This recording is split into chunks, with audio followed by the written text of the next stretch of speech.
Has this ever happened to you? When her voice disappears, when the familiar current of conversation suddenly falls into silence, and you are left not with words, but with the weight of absence. The silence of a woman is not empty. It is a chamber echoing with meaning. To the unprepared man, it feels like rejection, punishment, or dismissal. But to the Stoic man, it is an initiation, a test of his inner architecture. He knows silence is not void, it is mirror. And in that mirror, all the shadows he has tried to outrun come back to stare at him. The silent woman stands as an archetype. She embodies the anima withdrawing, the feminine withdrawing into mystery. For the man, this moment forces confrontation with his own projections. Her silence strips away the illusion of control, leaving him with nothing but himself. And most men panic in that space. They scramble to fill it with noise, explanations, apologies, questions, pleas. Yet the Stoic does not. He recognizes that her silence is not truly about him. It is about what life is always doing, drawing him inward, reminding him of the limits of his reach. What is revealed in her silence is not cruelty, but depth. It is the depth of the unconscious, a territory where logic falters, where wounds breathe beneath the surface. Silence can be a defense, a wall raised against pain, too raw to name. Or it can be a weapon, a sharp withdrawal meant to awaken the other. And sometimes, silence is simply the truest language she has left, when words would fracture or betray what the heart holds. The Stoic man, disciplined and unshaken, meets this silence not with fear, but with steadiness. He remembers Marcus Aurelius. If you are distressed by anything external, the pain is not due to the thing itself, but to your estimate of it. Her silence is external. His reaction is internal. He does not beg for noise to soothe him. He listens to the silence itself, like one listening to the wind across the mountains. He waits. He breathes. He allows the storm of his ego, the need to fix, the urge to demand, to pass through him. For in truth, the silence of a woman awakens the silence of the man. It forces him into his own cave, and in that cave dwell his neglected parts, the boy who feared abandonment, the lover who clung too tightly, the shadow self who mistook attention for love. The Stoic man dares to face these figures instead of drowning them out with noise. Jung reminds us, until you make the unconscious conscious, it will direct your life, and you will call it fate. Her silence is the spark that lights the torch in that cave.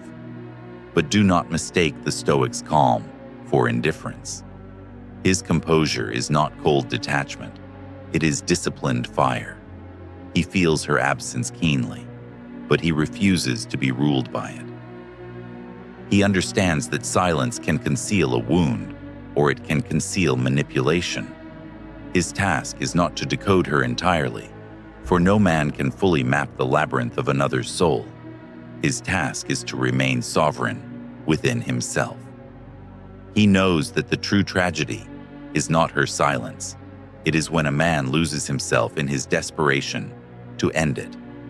This is why silence terrifies those unprepared. It feels like a withdrawal of validation, the severing of oxygen. But that is the illusion of dependency speaking. A man addicted to approval will crumble in silence. A Stoic man, however, uses it as training. He regards silence as the gymnasium of the spirit, a place where the muscles of patience, restraint, and inner dialogue are tested. He endures without resentment. He waits without begging. He speaks only when his words have been purified by stillness. And here is where the paradox lies. Often, it is in the man's silence, steady, unshaken, that the woman feels seen more deeply than in his rushing words. His calm presence, says what no pleading could, that he is whole even without her immediate response, that he respects her unspoken truth, that he is not afraid of her depths. In that moment, she feels the gravitational pull of his steadiness. Silence meets silence, and instead of rupture, there is recognition. So when a woman goes silent, the Stoic man does not collapse. He does not chase her shadow into the dark. He waits at the threshold, lantern in hand, not to rescue her, but to illuminate his own path. Her silence is not the end of the dialogue. It is the beginning of a deeper one, the dialogue between his conscious self and his unconscious fears. And when he has passed through that chamber, he emerges not desperate, but dignified. When the silence lingers, the untrained man interprets it as rejection, but the Stoic man sees it as revelation. He knows that what unsettles him is not her quiet, but the mirror it holds up to his own inner noise. In that moment, the man who has not practiced discipline will rush forward, sending messages, demanding answers, filling the space with anxious words. But every word he utters in fear testifies not to strength, but to dependency. The Stoic, however, understands that silence is an arena where self-possession is tested. He hears Epictetus whisper through the centuries, "It is not what happens to you, but how you react to it that matters." A woman's silence is precisely that, a happening. To project onto it is to lose oneself. To meet it with composure is to remain free. This freedom is not arrogance, it is sovereignty. It is the sovereignty of a man who knows that his worth is not negotiated by her speech, nor diminished by her withdrawal. This moment is also profoundly Jungian. The anima, the feminine aspect within the male psyche, often communicates in indirect ways. When a woman goes silent, she awakens in him the silent anima, the side of himself that feels, that listens without words, that longs to be acknowledged. If he resists, he experiences chaos, frustration, resentment, fear of abandonment. But if he dares to sit with it, he begins to integrate what he has long exiled. The silence becomes a bridge to individuation, the process by which he becomes whole. Consider how powerful this is. Most men beg for clarity, for immediate explanations, because they fear ambiguity. Yet life itself is ambiguous. The Stoic man sees her silence as a rehearsal for life's greater silences, the unanswered prayers, the uncertain future, the inevitability of death. He knows that learning to breathe within her silence prepares him to breathe within existence itself. Where the weak man crumbles under the weight of not knowing, the Stoic man sharpens his presence in the unknown. Still, the silence of a woman is not without its danger. It can wound as much as it reveals. There are silences heavy with passive aggression, silences designed to punish, to manipulate, to bend the other into submission. The Stoic man does not mistake this for sacred mystery. His calm is not naivety. He discerns. He sees whether her silence is born of pain or born of pride. And in this discernment, he proves his strength, not by breaking her wall, but by refusing to be enslaved by it. His discipline is not passivity. The Stoic man does not vanish into apathy. He chooses his response carefully, like a sculptor removing only what is unnecessary. He may remain quiet, allowing her silence to stretch until its meaning ripens. Or he may speak, but when he does, it is with precision, with words that cut through illusion and reveal essence. He does not flood the moment with explanations. He drops a single stone into still water and lets the ripples speak for themselves. What unsettles a woman most is not a man's anger or his words, but his unshakable calm. In that calm, she senses something rare, a man who cannot be controlled by her storms. And paradoxically, That is often what softens her, what draws her back. For deep down, the feminine yearns not for domination, but for containment, for a masculine presence strong enough to withstand her tides without capsizing. When he does not crumble, she feels both challenged and safe. This is why the Stoic man does not rush.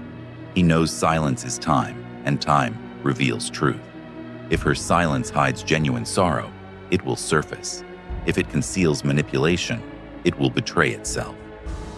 If it is simply the quiet of reflection, it will eventually soften into words. He does not force what should emerge naturally. His patience is his power. And here lies the paradox of attraction. The man who does not beg for her voice is the man she longs to speak to. The man who does not collapse in her absence is the man she feels compelled to return to. Because his silence is not emptiness, it is presence. And presence, in its pure form, is magnetic. So while lesser men scramble to end silence, the Stoic man builds his kingdom within it. He tends to his mind, sharpens his spirit, embraces solitude as a forge. By the time she chooses to speak again, he has already deepened. He has already won, not her, but himself. And in winning himself, he becomes the kind of man no silence can ever destroy. A woman's silence is never simply the absence of sound. It is an energy, a presence of its own. To the Stoic man, it becomes a teacher, showing him what cannot be taught through words alone. The silence confronts him with the truth, that the core of love is not constant reassurance, but the capacity to stand in the void without losing balance. He senses the archetypal weight of this moment. In myth and story, silence often marks initiation. The hero descends into darkness, deprived of guidance, forced to listen to the whispers of his own soul. So it is here. Her silence drags him down into his own underworld, and in that descent, his masks begin to slip. The charming performer, the desperate lover, the insecure boy. They cannot survive without external echoes. What remains is the bare figure of the man himself. This is why silence unsettles him so deeply. Without her words, he cannot lean on borrowed reflection. He must face the question, who am I, when no one is speaking to me? The Stoic man, trained in solitude, does not collapse at this question. He has rehearsed it in still mornings, in nights without applause, in the quiet chambers of self-contemplation. He has learned that silence is not emptiness, but space. Space in which the self reveals itself. Psychologically, this moment exposes attachment wounds. Many men discover in her silence the revival of an old fear. The mother who turned away, the lover who abandoned, the authority figure who withheld praise. Suddenly, he is not facing her silence alone, but centuries of silence carried in his lineage, echoes of rejection woven into his nervous system. To react blindly is to let ghosts dictate the present. To pause, however, is to recognize this silence belongs to today, not to the wounds of yesterday. And so, the Stoic man practices detachment, not indifference, but the discipline to separate what is hers from what is his. He sees her silence, feels the sting, but then asks, what within me amplifies this sting? What projection am I casting on her quiet? Here, the philosophy of Seneca guides him. We suffer more in imagination than in reality. If he imagines abandonment, he suffers it twice, once in fantasy, once in reality. If he restrains imagination, he remains free. There is power in this restraint. The man who waits without flinching becomes a force that unsettles even silence itself. His composure radiates a quiet confidence, that he does not chase, that he does not beg, that he will not betray himself for the comfort of instant answers. This kind of energy cannot be feigned. It must be lived. And when it is lived, it has the strange effect of turning her silence into a field of attraction. Because in his steadiness, she senses what few men embody, the rare ability to contain both her presence and her absence. Yet this does not mean he waits forever. The Stoic man is patient, but not endlessly passive. If silence reveals toxicity, manipulation, or repeated avoidance, he withdraws with dignity. He refuses to be ensnared in cycles where silence becomes a weapon. He values his peace more than his longing. His patience is not a leash for another's behavior. It is a mirror of his values. He stays only where silence can become dialogue, not domination. Notice how the polarity sharpens here. When she sees that her silence cannot unmake him, she must confront herself. If her silence was meant as punishment, it falls flat. If it was born of deep hurt, she recognizes the safety of his patience and may soften. If it was simply reflection, she discovers he has given her the space to re-emerge freely. In every case, his discipline reshapes the meaning of her quiet. And so, the silence becomes something greater than absence. It becomes the crucible in which a man's inner architecture is tested. Will he crumble into the ruins of his ego, or will he rise with the calm of one who knows that nothing external defines him? For the Stoic man, silence is not a threat, but a forge. It tempers him, purifies him, sharpens him into someone unshakable. The silence of a woman may stretch for minutes, days, even weeks. But for the Stoic, each moment is another turn of the whetstone against his spirit. He emerges honed, sharpened by absence, dignified by restraint. And when the silence finally breaks, whether in words of reconciliation or words of departure, he remains whole.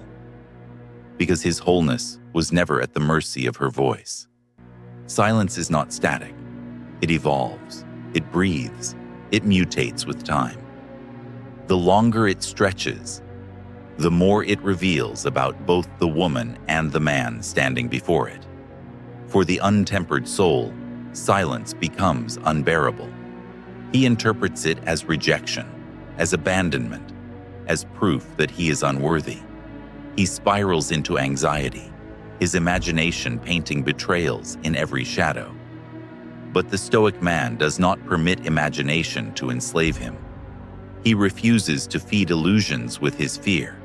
He understands that silence functions as a crucible for two psyches. For her, it may be a sanctuary, a place where unspoken wounds find space to breathe. For him, it is an arena where inner strength is tested, where detachment meets longing, where patience battles ego. In this sacred tension, the raw essence of relationship is exposed, not as dependency, but as the meeting of two sovereign beings. Psychologically, silence serves as projection screen. Whatever he fears most, loss, betrayal, insignificance, he casts upon her silence. But here, the Stoic calls himself back to discipline. He remembers that what he sees is not always what is there. Men are disturbed not by things, but by the view which they take of them. Epictetus reminds him. The silence itself is neutral. It is his interpretation that gives it teeth or tenderness. This is where the modern psyche trembles. We live in an age addicted to noise, to instant feedback, to constant validation. A single unread message feels like exile. A quiet pause feels like rejection. Yet the Stoic man is an anachronism, in the best sense. He steps outside the frantic demands of immediacy. He uses silence as an ally, a pause that strengthens rather than weakens. For him, the absence of words is an invitation to deepen his own presence. Notice the polarity again. When she goes silent, most men rush to fill the void. They text more, call more, demand more. In doing so, they betray their fear.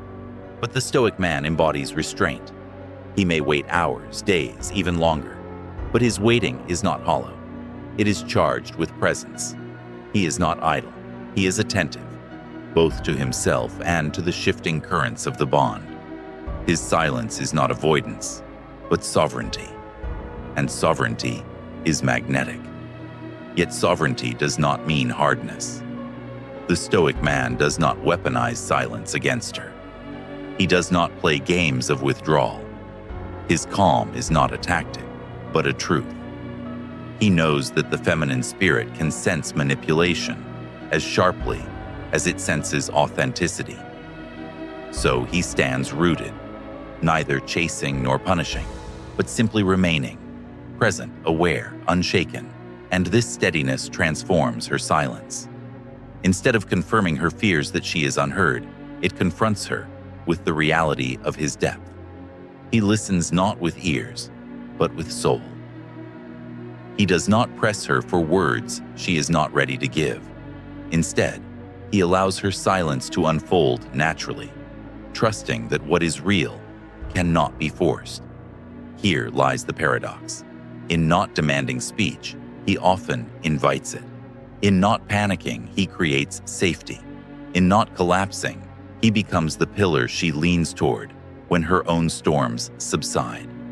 His silence says, more eloquently than any words could, "I am not shaken by your absence. I remain." And it is this presence, silent, dignified, unwavering, that calls her back more powerfully than pleading ever could. But let us not romanticize all silences. Some silences are corrosive. Some are designed to manipulate, to keep a man dangling on the edge of uncertainty. The Stoic man, wise in discernment, does not confuse cruelty with mystery. He recognizes when silence becomes abuse, when it erodes dignity rather than deepens connection. And in those moments, he walks away, not in anger, but in clarity. For the highest discipline is not enduring all things, but knowing what should never be endured. Thus, the Stoic man navigates silence with paradoxical power, tender enough to listen, strong enough to wait, wise enough to discern, sovereign enough to walk away. Her silence may last a moment or a season, but it cannot break him. Because the truth is this: silence cannot wound the man who has befriended his own. Silence, when it endures, begins to strip away all illusions. It reveals not only the character of the one who withholds words, but even more so the character of the one who receives that withholding. The Stoic man knows this. He does not rush to declare the silence an enemy, nor does he romanticize it as some mystical proof of depth. Instead, he observes. He studies the patterns, the weight, the tone that silence carries, because silence has many languages. There is the silence of reflection, where she retreats not from him, but into herself, seeking clarity. There is the silence of sorrow, when pain presses so heavily against her chest that no sound can pass her lips. There is the silence of testing, when she withdraws to see if he will collapse, if his identity depends upon her constant affirmation. And there is the silence of manipulation, when words are withheld, not as a shield, but as a weapon. The untrained man confuses all these as one. The Stoic man learns to discern. Discernment is what separates dignity from delusion. The weak man, unable to bear silence, often assigns it the meaning that feeds his fear. He assumes rejection, betrayal, abandonment. In truth, he is not reading her silence. He is projecting his own. The Stoic man resists this reflex. He lets the silence speak in its own time. He refuses to confuse the echo of his wounds with the voice of her spirit. In this patience, he creates a space where truth can emerge without distortion. Notice how power shifts in this dynamic. When a man cannot bear her silence, she unconsciously recognizes his dependence. His panic reveals that his worth is tied to her attention. But when a man meets silence with composure, With eyes steady and breath unbroken, she encounters something rare, a man who stands as his own pillar. And in the presence of such a man, her silence begins to lose its power as punishment. What was once a weapon dissolves into something else, a mirror reflecting his strength back to her. But this is not about dominance. The Stoic man is not playing games of control. His aim is not to win the silence, but to remain whole within it. His task is self-mastery. He remembers the words of Marcus Aurelius. You have power over your mind, not outside events. Realize this, and you will find strength. A woman's silence is an outside event. His mastery lies in governing his mind, not her mouth. Psychologically, this reveals the man's deepest initiation. Jung wrote of individuation, the process of becoming whole by integrating the unconscious. Silence triggers precisely this. It is in her withdrawal that he is confronted with his own shadow, his fear of being unseen, his craving for validation, his impulse to control. If he avoids this, he remains fractured, repeating patterns of neediness. If he faces it, he moves closer to wholeness.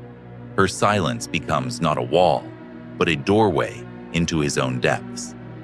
And what emerges from that doorway is profound. A man who has endured silence without breaking becomes magnetic, not because he tries to be, but because he radiates the one quality most women crave, but rarely find: inner solidity. She may not articulate it, but she feels it. This is a man who cannot be unmade by moods, who does not chase approval like a child, who does not collapse when faced with absence. In his silence, she senses presence. In his restraint, she feels security.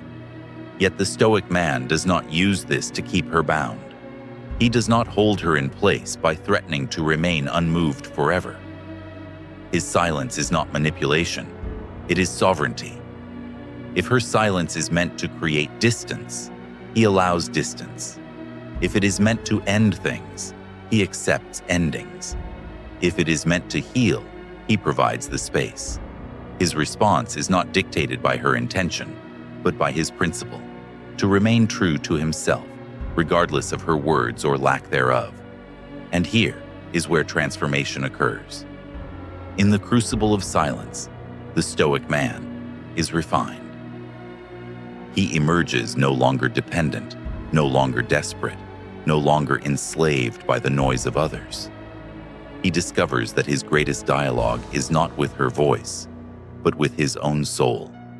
And when he speaks again, whether to her or to the world, it is with the clarity of one who has passed through fire and learned to carry stillness within. Silence tests not only a man's patience, but also his identity. To endure it without breaking requires him to stand before himself without disguises. For many, this is unbearable, because silence strips away performance, leaving only raw truth. But the Stoic man has prepared for this trial. He has trained in solitude, in discipline, in stillness. And so, when she withdraws her voice, he does not lose his own center. Her silence is not a verdict, but a threshold. He does not assume he knows what lies behind it. He does not demand immediate answers. He knows that silence can contain multitudes, reflection, fatigue, pain, even love that words cannot yet carry. He does not rush to categorize it. Instead, he treats it as sacred ambiguity. This willingness to dwell in the unknown is itself a mark of maturity. In Jungian terms, he is confronting the feminine unconscious. Every man carries an inner woman, the anima. When the outer woman falls silent, the inner anima often awakens, bringing with her moods, longings, and insecurities the man thought buried. To collapse in this moment is to become a child before his own unconscious. To endure it is to begin integration. The Stoic man allows this inner dialogue to unfold, not as chaos, but as initiation. He watches the old wounds rise, but he does not confuse them with present reality. He learns to separate what belongs to the past from what belongs to now. This separation is the essence of freedom. He no longer reacts to her silence as if it were abandonment by all women, by all loves, by all mothers. He sees it simply as this: one woman, silent in this moment. And when he grounds himself in that clarity, the silence loses its poison. It becomes what it is, not less, not more. And in this clarity, he finds peace. But peace does not mean indifference. The Stoic man is not numb to her. He feels her absence, but he does not worship it. He misses her words, but he does not beg for them. His love is not diminished by silence, yet neither is his self-worth. This balance is rare, and it is precisely what makes him magnetic. A woman can sense when a man is anchored in himself. She feels it as a steady fire, not blazing, not desperate, but quietly eternal. In this fire lies paradoxical power. By not demanding her voice, he creates space for her to choose it freely. By not panicking, he becomes the very ground upon which she can safely return. By not collapsing, he transforms silence into a bond rather than a barrier. His restraint speaks louder than pleading. His steadiness tells her, "I do not fear you. I do not fear your quiet. I remain." But this steadiness also protects him. For if her silence conceals manipulation, he will not be ensnared. He does not mistake cruelty for mystery. He knows when to walk away. And when he does not do so in bitterness, but in clarity. His dignity remains intact, his peace unbroken, because his worth was never dependent on another's speech. Silence, then, becomes the forge. It tempers him. It reveals whether his love is rooted in fear or in freedom. It forces him to confront his shadow and either be ruled by it or integrate it. For the Stoic man, this trial is not wasted. He emerges with a deeper strength, one that cannot be given or taken by another's voice. His strength is his own. And when the silence breaks, whether in reconciliation or in farewell, he is unshaken.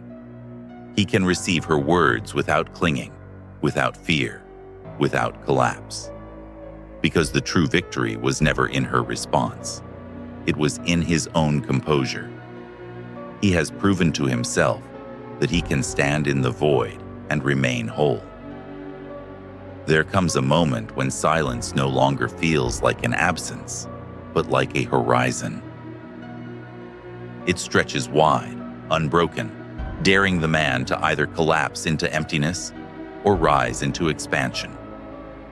For the Stoic man, this is not a punishment, but a proving ground.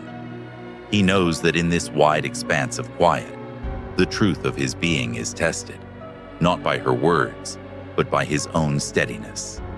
Silence strips away the illusions of control. A man cannot command another's voice, cannot compel another's heart. And so, the Stoic man accepts this limit with dignity. Where the ordinary man wrestles, demands, and pleads, the Stoic remembers the only dominion he truly holds is over himself. His mind, his breath, his choices, these are his empire. And he tends to that empire while the world beyond him withdraws into quiet. In this tending, he discovers something profound, that silence is not emptiness, but a mirror of his own presence.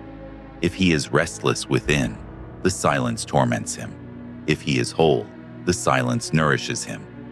Thus, every pause in her voice becomes an invitation, either to collapse into fear or to deepen into strength. Again and again, he chooses strength. This does not mean he is indifferent. He feels the sting of distance. He knows the ache of uncertainty, but he does not allow these sensations to become tyrants.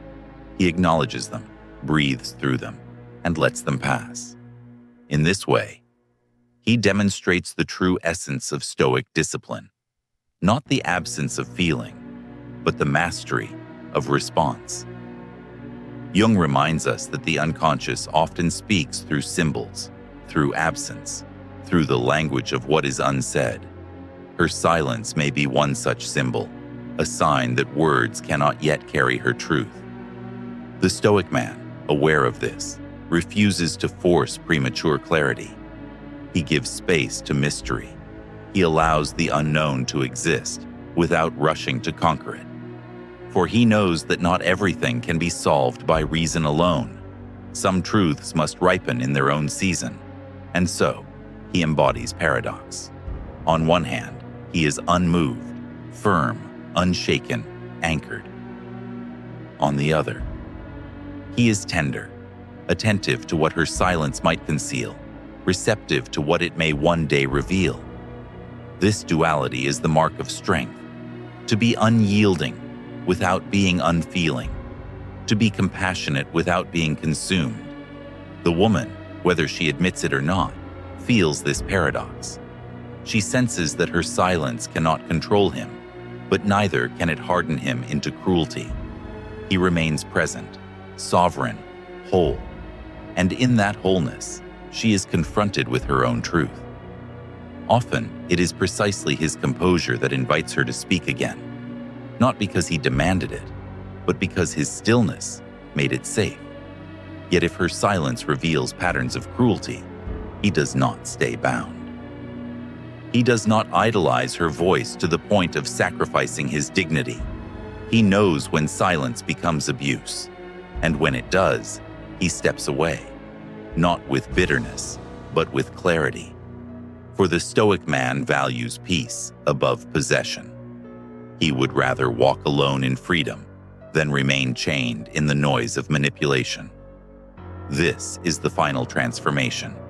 Silence, which once threatened to undo him, becomes the very ground on which he stands taller. It is no longer a void he fears, but a canvas upon which he paints his own sovereignty. He has faced the storm of absence and discovered the calm of presence. And in that discovery, he is reborn. Her silence may break one day, with words of reconciliation, or it may never return. But the Stoic man does not crumble in either case, for he has found the secret. The true dialogue is not between his need and her voice, but between his soul and his discipline. And when that dialogue is complete, he is free.